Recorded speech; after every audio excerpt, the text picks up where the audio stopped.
Funding a media outlet is a tricky business, and in recent years, some journalists have looked toward the cryptocurrency world to do it. That includes Dirt, an entertainment newsletter co-founded by Kyle Shaka and Daisy Alioto in late 2020.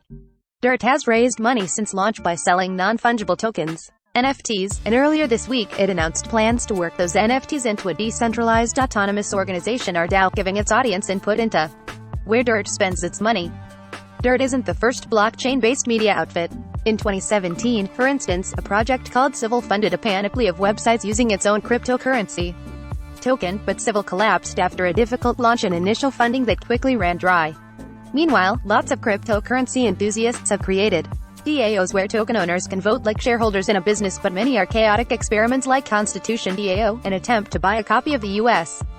Kyle Shaka readily describes DirtDAO as an experiment, but it's got a comparatively modest goal, letting a small community vote on pitches for future Dirt long-form stories. On January 14th, it will conduct its first vote with people who previously bought one of its NFTs, which are minted on the Ethereum blockchain. Ethereum is a common choice for NFT creators, but it's currently more environmentally damaging than some alternatives.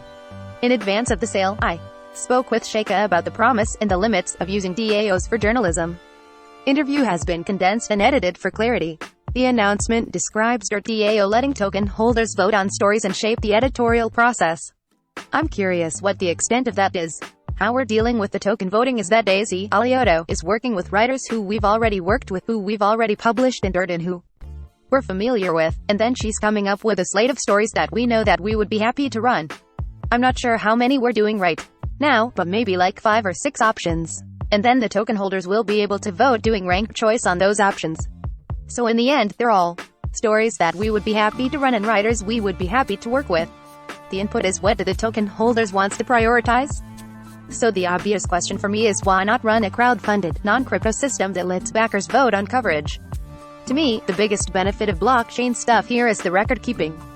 So essentially, by creating a token, we have a really easy way of looking at who has supported us, like who has participated in funding Dirt, essentially. And then that record also means that the token holders can express their interest by voting really easily. If you theoretically don't know who owns the tokens, how do you prevent some company from buying up all your tokens and using that to influence your editorial? We're doing this experiment in order to figure out those questions. But at this point, Dirt is small enough and the token holders are small enough that we essentially know who everyone is, at least by their wallet, even if they're anonymous. I think the point is here that it's small scale enough that we do want to know who our token holders are at this point, and we do want to make sure that they're committed and are acting in a moral way. So in that way, ID's not trustless, but I don't think our experiment here is about reaching a huge scale or claiming that blockchain can do everything or run an entire company. It's just a way for readers to express what they want for our publication. When you say you know people, does that mean you know their literal identities or know them as something like consistent user handles? I'd say probably 60 or 70% of the people who are actually participating, we know them by name and we know their internet presences and stuff. And we have other token holders and NFT collectors who are pseudonymous, or we just know their crypto wallet. But actually, the pseudonymous people are totally anonymous. People don't tend to participate as much. It says in the announcement post that around 100 people have tokens at this point. Yeah, I think now it's about 130. I expect a small portion of those to actually vote. I don't think that every token holder is going to vote by any means. Is there a maximum number of people that you feel like could be involved in voting? Someone asked us about this the other day, and I think somewhere around 1,000 people. I don't expect more than 1,000 people to be actively voting. Because in our experience, a very, very small number of readers actually want to participate in governance. Like, governance is just not something that a lot of people want to do. They want to consume content. Say you have a pitch with sensitive information, like in an extreme example, there's an assault allegation that you don't want to make public outside a small editorial process. How would you handle DAO members voting on that? There's a few reasons that this works for us. And one of the reasons is that the DAO voted features are not our only features, like this is not our entire editorial process. This is one part of the editorial process, kind of like a column or recurring feature that's sponsored by the DAO and the token holders. So, we're certainly allowing ourselves to do pieces that don't go through this process. But also I think this DAO structure and the whole mechanism works for Dirt, particularly because we're not doing investigative reporting. We're doing criticism and commentary and aggregation about entertainment online. I would personally not want a publication driven by crypto that's trying to do like sexual assault investigations, as you said, or more consequential political reporting, for example. One of the things Civil was interested in was having a censorship-proof record of journalism actually on the blockchain. How viable do you think that is? It's not something that we're dealing with or proposing at all. Our publishing is not really blockchain connected, like the newsletter itself just runs on Substack like any other Substack. I think what is interesting to me is less about how the writing is censor-proof than the kind of funding and decision-making that we're doing will be public. So at this point, you could actually see every transaction that Dirt has gotten funding from, so you could see the exact amount of money that we've made. You can see who holds our tokens, who holds our NFTs. And once the DAO votes start, you'll be able to see how every vote happens, who voted for what.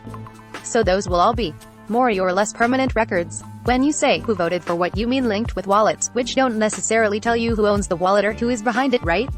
In our case, the majority of the token holders do connect their wallets to their real name, because they also are proud to participate and want to show their support. To be very clear, I don't think this use case works in every situation at all.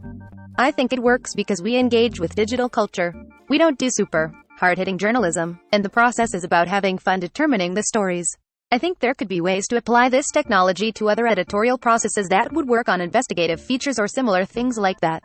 To me, the permanent record-keeping of blockchain is interesting. I don't see that being applied in terms of censorship-proof writing that soon, personally. I do think it is interesting to see the governance votes and see the funding mechanisms.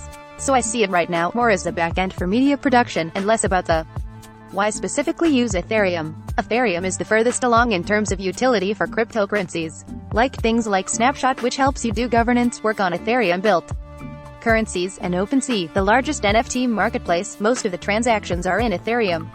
Dirt actually started on the publishing platform Mirror, which also uses Ethereum-backed stuff. So the short answer is the tools are there for Ethereum. I am definitely a big fan of less environmentally impactful blockchain technologies, and I think we would love to see Ethereum go to layer 2 and use less energy. But I also think Dirt in the near future will move to a less heavy blockchain like Solana or Tezos.